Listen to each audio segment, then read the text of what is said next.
Κύριε Γιώργο, έρθα. Καλώς τον.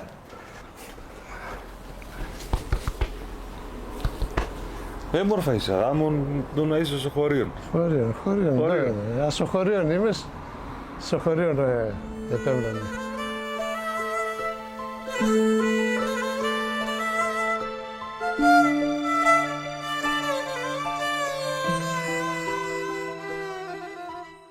Σήμερα στο Πορτρέτα Ζωής φιλοξενούμε έναν άνθρωπο ο οποίος παράλληλα με την πλούσια επαγγελματική του δραστηριότητα αφιερώθηκε στον ποντιακό πολιτισμό, στην τέχνη και στη διάλεκτό μας. Σας το συστήνω ευθύς αμέσως με τις καλύτερες δυνατές προϋποθέσεις, μιας και στο τραπέζι μας έχουμε ένα πεντανόστιμο περέκα από τα χέρια της κυρίας Σοφίας, της συζύγου του, ελληνικό καφέ και δροσερό νεράκι. Κύριε Κωνσταντινίδη, καλώς ορίσατε στα Πορτρέτα Ζωής. Καλώς ήρθατε στο σπίτι μου. Ευχαριστώ. Τα λόγια σου με τιμούνε. Δεν ξέρω τι άλλο να πω. Θα ξεκινήσουμε να ξετυλίξουμε το κουβάρι της ιστορίας σας από τα πολύ παλιά χρόνια, από ό,τι θύμησες έχετε από τα πρώτα σας παιδικά χρόνια στη γενέτειρά σας στο Κιλκής. Στο Κιλκής. Το 47. Στο Κιλκής. Που το Κιλκής τότε ήταν όλο μονοκατοικίες, σαν χωριό. Εκεί χαρήκαμε παιχνίδι, χαρήκαμε ποντιακή γλώσσα από όλη τη γειτονιά. Παρακάθια που ήταν για μας το μάθημα της ποντιακής γλώσσας, ιστορίες, παραμύθια από την πατρίδα. Τι να πω, ήταν ευτυχία. Καλομάνες που μας μεγάλωσαν. Οι δικοί σας από πού καταγόντουσαν από τον Πόντο? Από τη μεριά του πατέρα μου και της μάνας μου ήταν περίπου. Ήταν από τη Βαρενού, στην Κρόμνη πάνω η Βαρενού, και από τα Πλάτανα, από τις μητέρες μου το μέρος ήταν ο πατέρας της, δίπλα από την Ερπεζούντα. Αλλά είχαν λόγω των καταστάσεων, επειδή υπήρχε η στράτευση των παιδιών, επειδή είχαν δύο αγόρια οι αδερφοί μου, φύγανε νωρίς και πήγανε, τη μάνα μου πήγαν στο Νοβοροσίσκι. Μάλιστα. Και από εκεί ήρθαν στην Ελλάδα μετά. Και ο πατέρας μου είχαν φύγει και ζούσαν στο Βατούμ για να αποφύγουν τη στράτευση και τα αμελέ, τα μπουρού και τα... που πεθαίνανε συνήθως οι περισσότεροι. Και καταρχήν ήρθανε στην Καλαμαριά. Το σόι του πατέρα μου είναι εδώ στην Καλαμαριά. Επειδή ο πατέρας του ξαναπαντρεύτηκε 2 φορές, αυτός ήταν 3 αδέρφια μεγάλα και μετά ο πατέρας του έκανε άλλα 3 παιδιά. Αλλά είχε και έναν θείο, ο οποίος είναι άτεκνος, ο οποίος, ο Γιωρίκας, ο Γιώργος ο Κωνσταντινίδης που πήρα και το όνομά του, ο οποίος λόγω ατεκνίας ζήτησε να υιοθετήσει τον πατέρα μου. Και τον δώσανε και φύγανε από εδώ και πήγανε, ζήσανε στο Κιλκής. Όπου... Βιώσατε την ποντιακή ταυτότητα παιδιόθεν σε όλες τις προεκτάσεις. Ακριβώς. Μιας και μεγαλώσατε με τη γιαγιά, με την καλομάνα που το λέω με εμείς. Αυτό ήταν οι ευτυχέστερες μέρες της ζωής μου. Ακόμα τις θυμάμαι και δεν μπορώ να τις ξεχάσω. Τι είναι ακριβώς αυτό το οποίο έχει αποτυπωθεί έντονα χαραγμένο στη μνήμη σας και δεν μπορείτε να το ξεχάσετε? Ήταν ο τρόπος που σε μιλούσε, ο τρόπος που σε χάιδευε. Κοιμόμασταν μαζί μέχρι 12 ετών περίπου, κοιμόμασταν στο ίδιο κρεβάτι, τόση αγάπη. Και μάλιστα το βράδυ λέγοντας μου παραμύθια, έθεκε το σέρνα τσαπά στο κεφάλι και τσάφιζε τα μαλλιά μου. Και εγώ χαλάρωνα και κοιμόμουν. Αυτά χαθήκανε, δεν τα βλέπω τώρα. Ούτε εμείς τα κάνουμε στα εγγόνια μας. Τι άνθρωποι ήταν. Διακρίνω μια έντονη συγκίνηση όταν μιλάτε για τη γιαγιά σας. Πολύ, πολύ. Είναι το παν για μένα. Και απευθυνόταν σε μένα, μιλώντας μου ποντιακά, αυτά όλα καταγραφήκανε στο σκληρό δίσκο που λέμε, το δικό μας. Είχατε τη διάλεκτο στα αυτιά σας καθημερινά? Καθημερινά. Δεν ήταν μόνο οι δικοί μας, που συνήθως δεν μας μιλούσαν ποντιακά, Γιατί εγώ ποντιακά, ναι, εγώ ποντιακά άρχισα να μιλάω μετά τα 50 και τα 60, ψάχνοντας. Γιατί δεν μας αφήναν να μιλάμε ποντιακά για να μην, στο σχολείο να μην τα λέμε ποντιακά και μας κοροϊδεύουν. Αυτό κακό ήταν.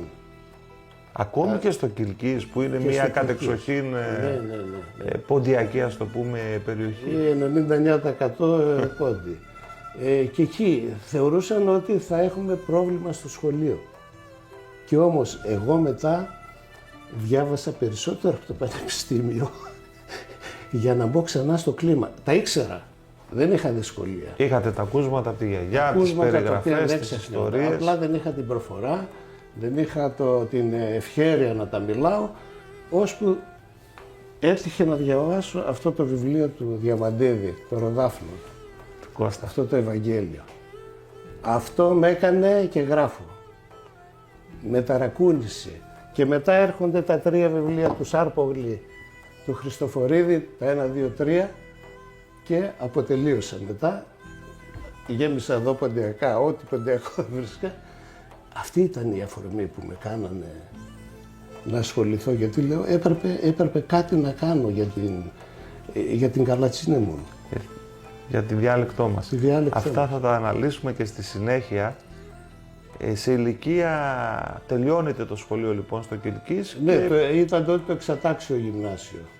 Δίνω εξετάσεις, περνάω στη φαρμακευτική. Ήταν η βασική σας επιλογή ή προέκυψε? Όχι. Εγώ ήθελα, τότε ήταν ο Γιώργος Παπανδρέου που έκανε το ακαδημαϊκό σύστημα και δίναμε σε 2 κλάδους, θεωρητικές και θετικές επιστήμες. Εμείς ήμασταν θετικές.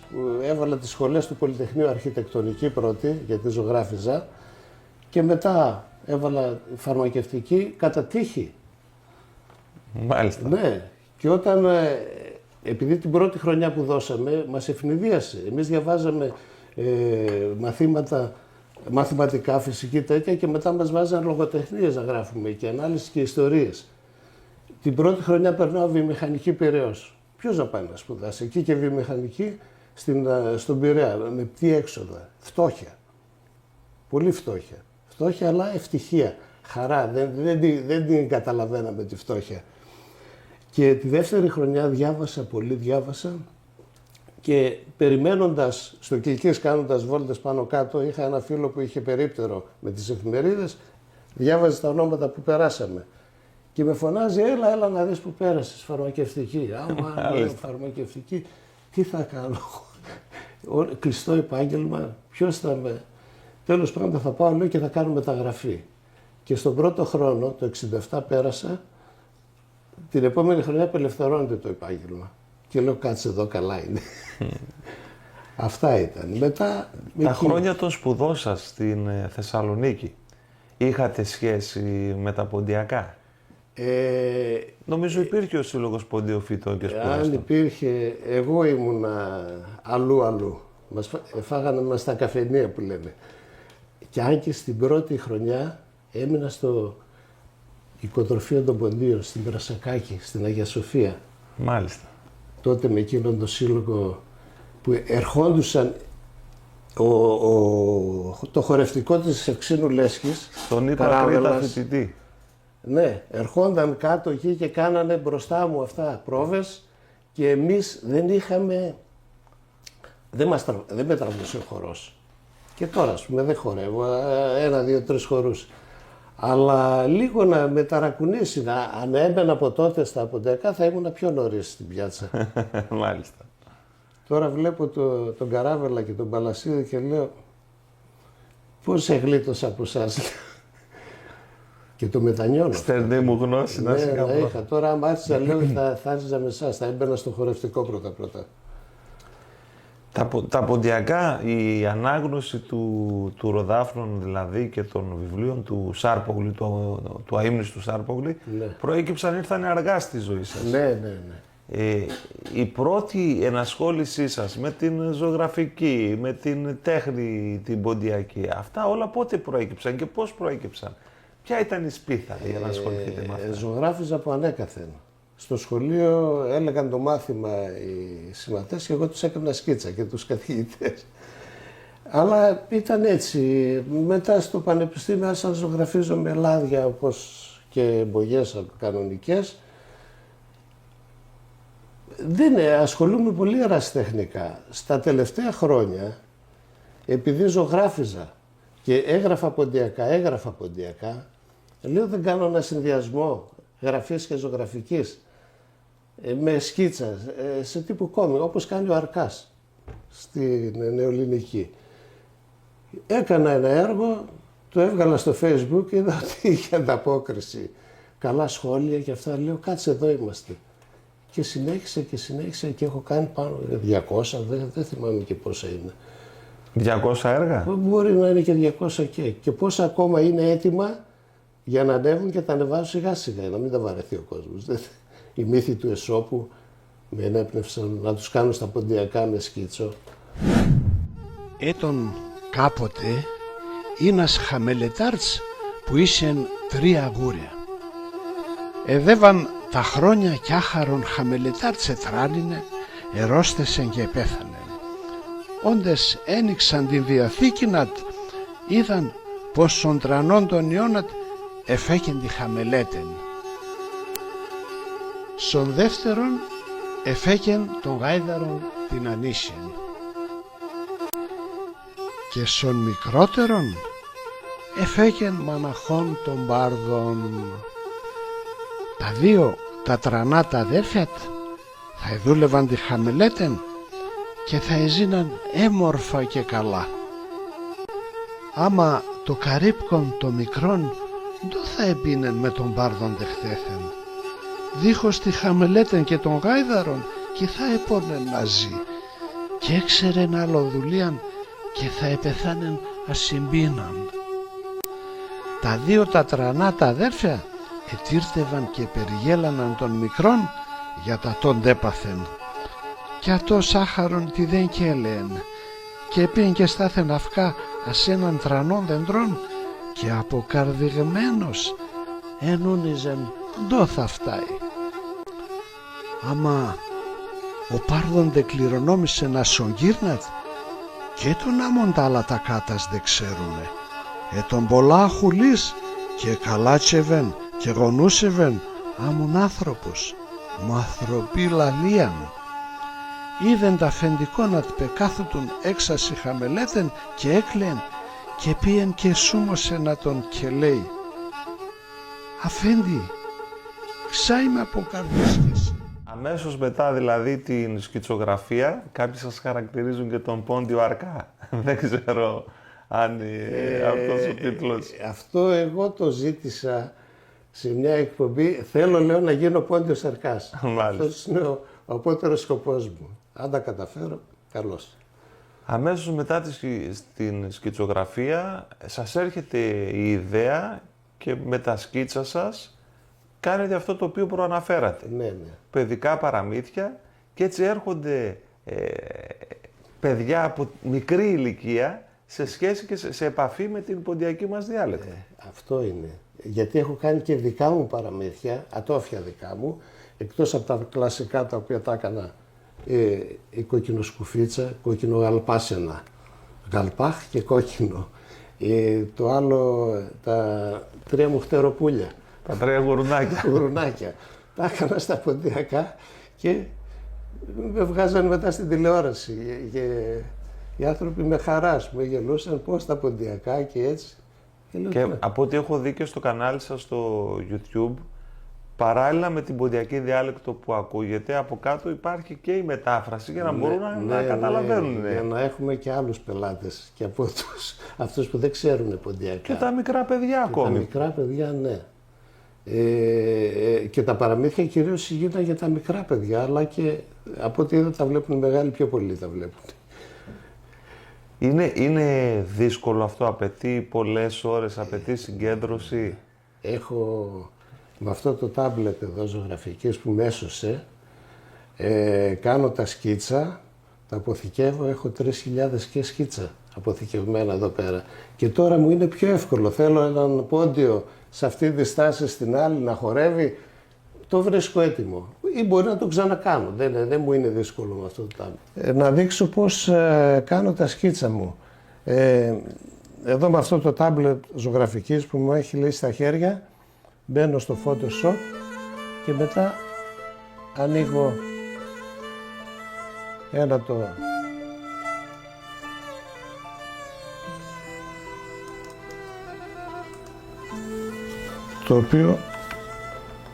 στο οποίο βάζω το χρώμα το μαύρο για το μολύβι.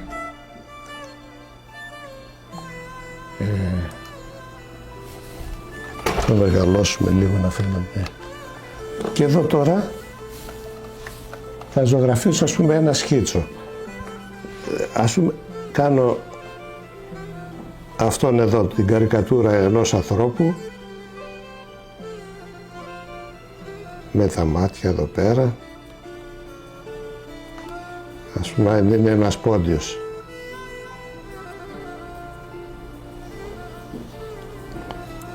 Και συνήθως οι πόντιοι έχουν και μουστάκι.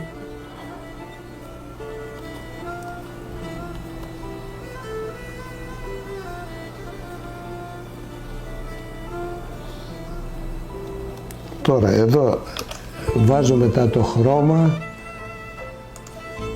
μαύρο εδώ, μαύρο εδώ, εδώ πάνω για να ξεχωρίζει, θα το κάνουμε λίγο πιο ανοιχτό για να έχει την...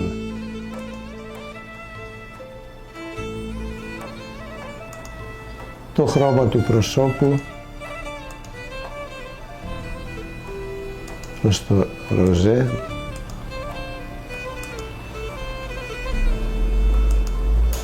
Κάπως έτσι. Τα μάτια μέσα μαύρο. Το μουστάκι επίσης μαύρο. Κάπως έτσι. Αυτό μετά, αφού ολοκληρωθεί, το κόβω, το απομονώνω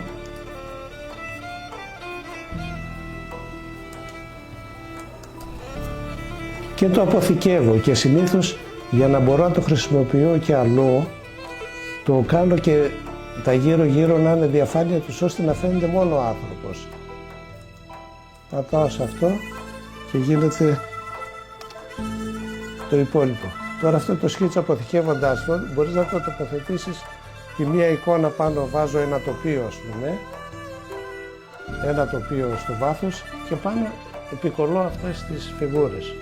Εδώ είναι, να το μεγαλώσω, είναι το παραμύθι «Ο κακός ο λύκος» και τα 7 κατσικάκια. Εδώ τώρα, αυτά είναι το καθένα χωριστά. Είναι αποθηκευμένες φιγούρες, οι οποίες επικολλώνται πάνω στο δωμάτιο που είναι το φόντο. Εδώ είναι ένα άλλο που δείχνει ένα τοπίο. Στο τοπίο πρόσθεσα το σπίτι, πρόσθεσα το Μιλωνά, ο λύκος, το σκυλί, ο ανεμόμυλος. Εδώ ο λύκος. Άλλη φιγούρα που κολλάται πάνω σε αυτό το φόντο που είναι το τοπίο. Θέλει δουλειά δηλαδή με λεπτομέρεια και τα λουλούδια επίσης είναι χωριστά.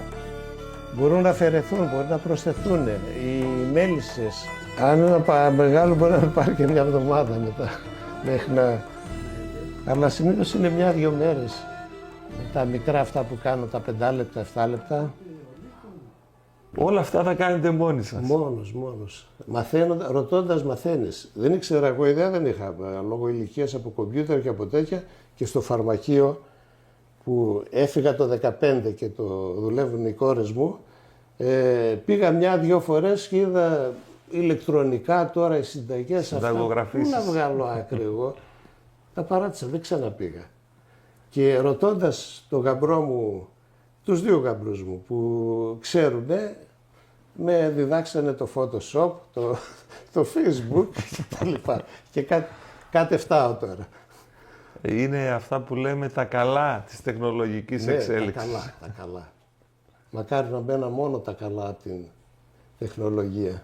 Πόσα παραμύθια έχετε κάνει στα ποντιακά? Στα ποντιακά μπορεί να είναι και πάνω από 10. Κάπου τα έχω μαζέψει και περιμένω να τα εκδώσω κι αυτά.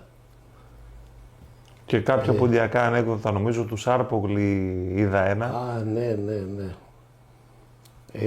Του Σάρπογλη 2 έκανα, πολύ ωραία ανέκδοτα. Και αμέσως, άμα είσαι πόντιος και ξέρεις και τη γλώσσα, αμέσως σε ενθουσιάζουν, σε φέρουν. Το ποντιακό χιούμορ είναι τρομερό. Δεν παίζεται, για μένα δεν που λένε εγγλέζικο χιούμορ και τέτοια. Το ποντιακό είναι χιούμορ. Μάλιστα. Πιστεύετε ότι η ενασχόλησή σας με αυτή τη μορφή της τέχνης μπορεί να βοηθήσει, ας το πούμε, στην παράταση της ποντιακής μας διαλέκτου? Καταρχήν είστε αισιόδοξος, πιστεύετε ότι σε λίγα χρόνια θα ακούγεται η ποντιακή διάλεκτος? Θα ακούγεται, αλλά ποιος θα την καταλαβαίνει? Θα ακούγεται στα τραγούδια, θα ακούγεται στα γραπτά που μείνανε στα ηχογραφημένα, αλλά ποιος θα τη μιλάει, ποιος θα μπορεί να καταλαβαίνει τι λένε? Εμάς ο σκοπός μας ολονών που γράφουμε και κάνουμε κάτι είναι για την παράταση. Όσο πάει πιο μακριά θα είμαστε ευτυχείς. Να κερδίσουμε χρόνο. Όσο χρόνο κερδίσουμε. Θα είμαστε ευτυχείς άμα πάει πολλά χρόνια ακόμα. Γιατί είναι κρίμα. Όταν χάνονται σε μια γλώσσα, η γλώσσα φτωχαίνει όταν χάνει τις διαλέκτους. Είτε ποντιακή, είτε κρητική, είτε βλάχικη. Εμένα μου αρέσει και τους άλλους να ακούω. Τους κριτικούς να λένε τα αυτά, τους βλάχους να διηγούνται ιστορίες, τους ντόπιους εδώ, χαλκιδικιώτες. Χαίρομαι δηλαδή, γελάω με αυτά. Ανοίγει η ψυχή μου που ακούς μια διαφορετική γλώσσα που καμιά φορά βρίσκεις και στην ποντιακή λέμε το ίδιο πράγμα. Κοινές έτσι αναφορές, κοινές λέξεις.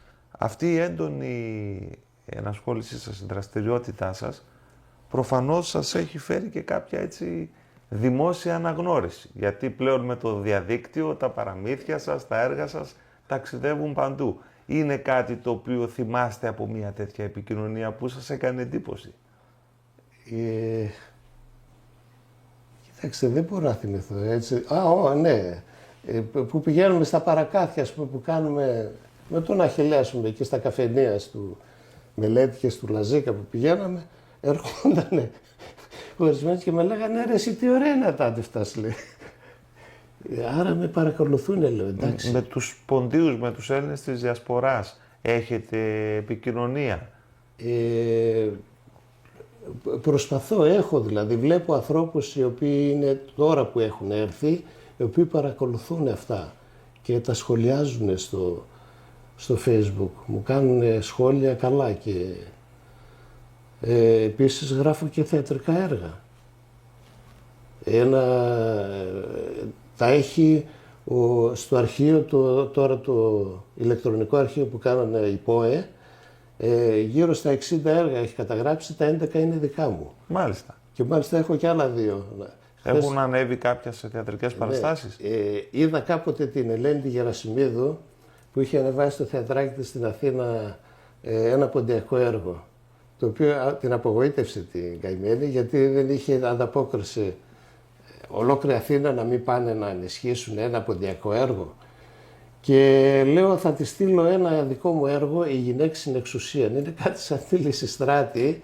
Οι άντρες είναι τεμπέληδες, οι γυναίκες φορτώνονται όλες τις δουλειές και κάνουν επανάσταση. Θα το στείλω, λέω, να το διαβάσει και την στέλνω στο mail και η καημένη με απαντάει, όχι καημένη, η κυρία Ελένη, η Γερασιμίδου, σε μια ώρα το διάβασε και με λέει το διάβασα απνευστή. Είναι πολύ ωραίο έργο, αλλά επειδή το έργο σου είναι με πολλά άτομα, 8 άτομα συνήθως, δεν μπορώ, το θέατρο μου είναι για 3-4 άτομα. Και έκανε πρόταση στον ΚΟΠΑ, στον Καλλιτεχνικό Οργανισμό Ποντίων Αττικής στην Καλιθέα και το δεχτήκαν και το παίξαν στην Αθήνα. Μάλιστα. Και γέμισε η αίθουσα εκεί μια μεγάλη αίθουσα που έχουν ένας άλλος σύλλογος εκεί τόπιος και κλείσαν τις πόρτες, φέρανε πάγκους να καθίσουν. Και τρελάθηκα εγώ με αυτό εδώ πέρα. Και όλα ήταν, το σκηνοθέτησε η Ελένη. Και ήταν αυτό. Τώρα περιμένω και άλλα έργα μου. Περιμένω το Γιάννη τον Γεωργιάδη. Κάτι πήγε να κάνει στη Θέρμη, ένα ποντιακό παιδικό που έκανα. Δεν ξέρω, είναι στα Σκαριά, για την Σταχτοπούτα. Πολύ ενδιαφέρον. Να μιλάνε. Πήγα, κάναμε μια παρουσίαση του έργου και έβαλε τα παιδάκια να μιλάνε τους διαλόγους που θέλουν και τρελάθηκα. Λέω, κοίταξε, τι προφορά, τα μωρά. Όπως και εκεί στον Κόπα παίξανε και ο Τσιχρίτας και η Μερμίγκα. Τους έστειλα αυτό, ποντιακό. Και επειδή ήταν δύο Τσιχρίτας και η Μερμίγκα, με παρεκάλεσε να βάλω και άλλα. Γιατί έχει παιδάκια λέει που θέλουν. Και έβαλα και την Πεταλήθρα, έβαλα το Μουμούλ, έβαλα να κουβεντιάζουν εκεί συγχρόνως. Το παίξανε. Το κέρδος, η ηθική ικανοποίηση και το κέρδος αυτής της προσπάθειας. Τίποτα άλλο. Μόνο ηθική ικανοποίηση. Και σας ακούω και πολύ συχνά, έτσι με ιδιαίτερη συγκίνηση, να αναφέρεστε και στα εγγόνια σας, σαν να αποτελούν και πηγή έμπνευσης για όλο αυτό. Αυτή ήταν η αιτία που άρχισα, βασικά, για να αφήσω κάτι σε αυτά. Να δούμε. Η χαρά μας είναι. Που λένε Διαβάζετε παρέα τα ποντιακά σας παραμύθια με τα εγγονάκια? Προσπαθώ. Τώρα είναι λίγο δύσκολο. Αυτά είναι. Τώρα τα μεγάλα είναι με το κινητό συνέχεια και τα μιλάς και αυτά που στο κινητό είναι. Βρε, αλλά εδώ λίγο να ακούσεις. Τον μικρό όμως που είναι ο τελευταίος, είναι 2,5 χρονών, τα άλλα είναι 18 και 15. Ο μικρός είναι 2,5. Τον παίρνω εδώ αγκαλιά και τον βάζω εδώ να ακούει ποντιακά τραγούδια, να βλέπει ποντιακά τέτοια, τα κόμι που πιάνω. Λέω, αυτόν θα τον κάνω πόντιο. Αν κλείνατε τα μάτια σας, κύριε Κωνσταντινίδη, και σκεφτόσασταν το μέλλον, τι θα θέλατε να αφήσετε πίσω? Θέλω να αφήσω κάτι που να κάνει τον κόσμο να χαίρεται, να αναγελάει, να μην έχει αυτή τη μαυρίλα που βλέπουμε στις μέρες μας. Περάσαμε τόσους παγκοσμίους πολέμους και πάλι ησυχία δεν βάζει μυαλό ο κόσμος. Ουκρανία, τώρα κάτω εκεί στην Παλαιστίνη. Τι να πω, δεν ξέρω. Αυτό θέλω αντί να φτιάχνουν πράγματα που να ζουν μια ζωή είναι. Πόσοι είναι. Πόσα χρόνια θα ζήσουν. Ζήσε την ωραία, θα φύγεις μετά, δεν έχει άλλο. Και αν θέλατε να αφήσετε ένα μήνυμα στη νέα γενιά των ποντίων, που ασχολείται με τα ποντιακά, που κάνει τη δική της προσπάθεια, ποιο θα ήταν αυτό? Να μην σταματήσουν ποτέ. Ούτε για πλάκα. Θα είναι ευτυχισμένοι. Άμα το καλοσκεφτούν, θα είναι η μεγαλύτερη χαρά της ζωής τους. Να ασχοληθούν με την παράδοσή μας. Θα μπορούσαμε να συζητάμε ώρες ολόκληρες, κύριε Κωνσταντινίδη. Ένα δέλεαρ για να διακόψω εδώ την συνέντευξή μας είναι σίγουρα το περέκ της κυρίας Σοφίας, της Τσιόφας, όπως λέω με τη Σοφία Σαποντιακά. Η Τσιόφα μου. Αλλά συνάμα θέλω να μας ξεναγήσετε και σε κάποια έργα σας. Ναι. Να μας δείξετε κάποια έργα σας. Τον Πόντο πήγατε ποτέ? Ναι, αυτό ακριβώς θα σε έλεγα. Το 2015 πήγαμε στον Πόντο εκδρομή με τον Αχιλλέα, αρχηγό της Αποστολής, ο οποίος μας τρέλανε. Όλο μου χαμπέτια κάθε βράδυ είχαμε. Εκεί όταν πήγαμε στην Παναγία Σουμελά, πήρα αυτές τις πέτρες, 2 πέτρες κάτω, τις οποίες τις προσάρμοσα εδώ στον πίνακα, έκανα και με ένα ξύλο το σχήμα περίπου της Παναγίας Σουμελά και το έχω πίσω που να μου θυμίζει συνέχεια αυτό το ταξίδι, το οποίο... Λιθάρια πατρίδας. Πατρίδας Λιθάρια, στο ποτάμι. Ναι, την Παναγίας Λιθάρια. Και πάντα το έχω πίσω από το κεφάλι μου και δεν υπάρχει περίπτωση να το ξεχάσω. Μετά είναι η ζωγραφική που, εκτός από τους πίνακες, τους κλασικούς που κάνω, οι ποντιακοί πίνακες, αυτό ο χορός των γυναικών, κότσαρι είναι μάλλον αυτό. Μετά είναι, εδώ έκανα ένα φανταστικό, δηλαδή οι κηρυγημένοι πόντοι που ήμασταν, γίναν άγγελοι και πετάνε αυτοί που μείνανε πάνω από τη Σουμελά. Πάνω από τη Σουμελά. Ωραία φυσιογνωμία. Αυτός ναι, είναι ένας κλασικός παλιός λιράρης. Εμείς στο Κιλκής είχαμε τον Κλεάνθη, τον Κιμεντζετζή, ήταν ένας ταξιτζής, ο οποίος ο Γόγος έλεγε, εάν θες να ακούς τραπεζουντέκια, θα ακούς εμένα, λέει. Αν θες να ακούς το άλλο, πώς το έλεγε. Ματσουκάτικα, θα ακούς το Σιμούλ. Το Σιμούλ. Και αν θες να ακούς Ρωσία που έρθαν οι πόντιοι, θα ακούς τον Κλεάθηνα Σοκλικής. Ήταν γείτονάς μου. Οι παππούδες, δηλαδή, Αυτοί είναι θύμισες... κλασικές. Αυτός μπορεί να είναι και ο Παντελίκας Ασισάνδαρ, μου φαίνεται. Είναι φάτσες. Εδώ είναι Φυσιογνωμίες. το κούρδισμα και μετζές. Εδώ είναι... Παρακάρ. Ναι. Αυτή είναι η γιαγιά μου και εγώ είμαι που κάθομαι στα πόδια της και της αφήσει τα μαλλία μου, όπως έλεγα. Αυτό είναι το παρακάθ. Κάναμε με το μαγκάλι, εδώ βάζαμε τις φρυγανιές με το βούτυρο, το φρέσκο. Δεν σκουντούλιζε το βούτυρο. Τώρα τι είναι το βούτυρτα είναι τα. Χτινή βούτυρο. Χτινή βούτυρο. Έφεραν ασαχωρία στο παζάρ του Κιλκυσί, τα βουτούρτα, το πασχιτάν, το ηλιστόν, ταν. Αλλά εσκουντούλιζαν, εκεί είναι άμοντα σημερινά. Αυτό το ίδιο πάλι, άλλη μια. Η ίδια περίπτωση είναι. Εδώ έκανα διάφορες φάσεις μιας λύρας. Τα άλλα είναι, δεν έχουνε. Και μετζέδες μου. Κατασκευάζετε και ποντιακές λίρες. Ναι. Έχω και αυτή την τρέλα.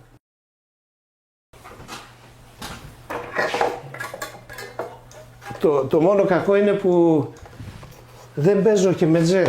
Δεν πρόλαβα να μάθω. Για να κολλήσεις. Εδώ λείπει το... Γάιδαρο. έπεσε. Το γάιδαρο, ναι. Αλλά, ξέρεις δεν πήγα.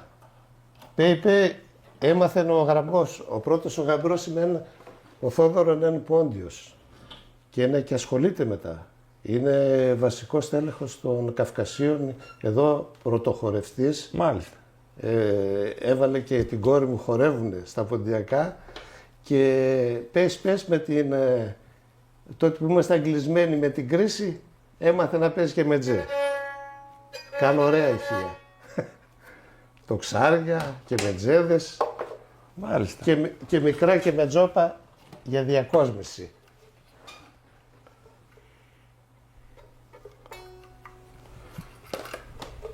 Στο αυτοκίνητο, όταν πάω να βάλω μπρος στο αυτοκίνητο, πρώτα ακούγεται και μετζέ και π.χ. υπέρπερο στο αμάξι. Διάβασα σε μία συνέντευξή σας, κύριε Κωνσταντινίδη, να αναφέρεστε με ιδιαίτερα κολακευτικά, συγκινητικά λόγια για την ακρίβεια, για έναν από τους δασκάλους σας, για τον κύριο Νικοπολιτίδη. Ναι. Αυτός είναι το α και το ω αυτό που κάνω. Όταν ξεκίνησα να γράφω, να ασχολούμαι με την ποντιακή διάλεκτο, έμαθα ότι στο Κιλκής είναι ο καθηγητής, ο Νικοπολιτίδης, ο Δημήτρης, ο οποίος ερχόταν και εδώ στην Παναγία Σουμελά για να διορθώσει κάθε μήνα την εφημερίδα τους, επειδή ήταν φιλόλογος. Και πήρα το θάρρος, πήγα, τον βρήκα, τον λέω έτσι και έτσι, Θείο Δημήτρη. Τον είπα Θείο Δημήτρη. Και μία φορά που ετώνεψα να τον πω κύριε Δημήτρη, εχολιάστηκε και λέει αν λες με άλλη φορά κύριε Δημήτρη και θα ασχολούμαι με τεσέλε. Το θεωρούμε τιμή σε αυτό το Θείο. Και ο οποίος δέχτηκε και ασχολήθηκε με τα έργα μου. Τον έστελνα εγώ κόλλες αναφοράς, γραμμένα, θεατρικά κτλ. Οτιδήποτε έγραφα. Και όταν ερχόταν στην Παναγία Σουμελά, με έλεγε έρθα λέει, έλα να ελέψεις. Δεν πήγες. Πήγαινα και έβλεπα τις κόλλες μου κατακόκκινες. Όλο διορθώσεις. Καλά λέω, ένα σωστό και τον λέει, μη στεναχωρεύκες εσύ, με λέψεις τα κόκκινα, εσύ θα λέψεις το λέωση. Και μου έλεγε αυτό έτσι, το άλλο έτσι, το άλλο. Και μια μέρα τον είπα, Θείο Δημήτρη, λέω, κάτι εφτάω ή για καλά παλούκα εφτάω. Λέει, όχι, εσύ θα γράφεις και είναι πολλοί που γράφουν, λέει. Να γράφεις, λέει, και να προσπαθείς, καλός είσαι. Αυτό που είπε με έκανε και συνεχίζω και τον ευγνωμονώ πάντα και σε όλα μου τα έργα γράφω ευχαριστώ από κάτω τον δάσκαλό μου. Μάλιστα. Που ανιδιοτελώς ο άνθρωπος και με μεγάλη χαρά δηλαδή σε έδινε θάρρος να συνεχίσεις. Είχαν μία χαρά αυτοί οι άνθρωποι όταν βλέπανε νεότερους ανθρώπους να ασχολούνται με τον ποντιακό, με τον ποντιακό. Το ίδιο ήταν, διαπίστωσα και ο Σάρπογλης στην Αθήνα. ο οποίος έμαθε όλο τον κόσμο ποντιακά να γράφει. Ήταν πατριώτης μας, ξέρετε, Ναι, από την Ξηρολίμνη Κοζάνης. βέβαια. Βέβαια. Και με συγκίνησε αυτό το βιβλίο που έγραφε στην αρχή, ότι ο πατέρας του τα έγραψε αυτά και αυτός τα διόρθωσε και τα παρουσίασε. Ο πατέρας του έλεγε, η Καλομάνα μου είπε με «Ατά τα ιστορίας που λέμε, το λέω, του δημοτικού άνθρωπος, το λέω σε να γράψα τα για να απομένα». Κοίτα τι μυαλό είχαν αυτοί οι παλιοί μας, που θέλανε τα γράμματα, γι' αυτό μας θέλαν και εμάς. Είχαν μία συμπυκνωμένη σοφία. Άνθρωποι που καλά δεν πήγανε σε καμία τάξη κιόλας του σχολείου. Είχαν μία συμπυκνωμένη σοφία και μία έτσι ηρεμία και μία γαλήνη που έλεγαν μία κουβέντα αλλά είσαι να πες, το λέω με νησικό. Ναι, αυτό είναι. Και πόσα τέτοια βγήκαν από το θυμόσοφο λαό μας στον Ποντιακό. Γι' αυτό μας βάζαν και εμάς, μαθαίνοντας γράμματα, λέει. Γράμματα. Ο πατέρας μου, Τσαγκάρης, με έλεγε, Γιώργο, λέει, να μαθαίνεις γράμματα γιατί θα είναι για μονημένη θα είναι με τα παπούτσια, για Τσοπάνος, λέει. Εξού και η τραγωδία «Μάθα γράμματα Γιωρίκα, άνθρωπος να είναι σε». Αυτό. Άρα έτσι.